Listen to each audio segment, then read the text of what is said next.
Amen.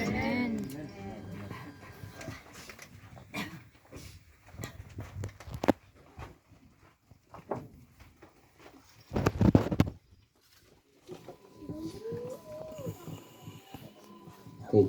So, Bluetooth disconnected. disconnected. Okay, so muli po ay happy Sabat po sa ating lahat. Happy Sabat. Yon.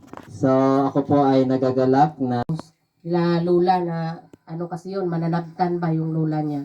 Na every time na mayroong mga namatay, siya ay iniimbitahan na magdasal. Di po ba yung ganon-ganon sa bilog-bilog? Opo, hanggang sa 9 days. And then after noon, 40 days babalik. 9. Tapos sa 40 days, mayroon na yung mga handa.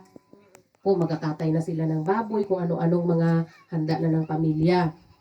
So ngayon, doon sa altar, di ba, mayroon niya silang altar at nandoon yung mga imahe nila Mary at ano pa, mga santo-santo. Naglalagay ng mga pagkain. Alam niya na Julie, naglalagay ng mga pagkain doon at dinadasalan. Ako naman kasi hindi ko alam na gano'n noon. Pag sinabing pagkain, di, kain eh. Yun pala, sabi ko, ay, hindi pala yan. Nung maano ko na dinadasalan pala talaga doon, nagaluhod sila, di ba? Doon para dasalan na lagyan daw ng yung pagkain kasi baka magutom ang kaluluwa kasi 40 days na nag-ikot-ikot doon, di ba? Kung 40 days na wala tayong nagkain, di ba? Kung sa atin, gutom na tayo. So yun ang pinapalagay nila doon sa kaluluwa. Kaya naglalagay sila ng pagkain. Yun po ang sinasabi rito na dapat ay hindi natin kanin. Okay? Kung baga sa pagkain, alam na natin yan. Hindi na ito tumutukoy doon sa mga pinagbabawal sa atin. Yun po yung mga pagkain na inalay na atin pong kakanin. Okay?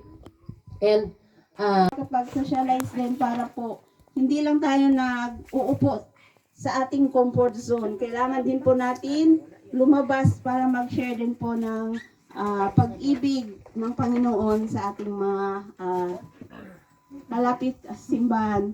So nawa po ay sa ating paghihintay at paghanda ng pagdating ng Panginoon, mayroon tayong mga goal, mayroon tayong mga priorities, lalo na yung ating mga kaibigan, kapitbahay, ang ating mga relatives.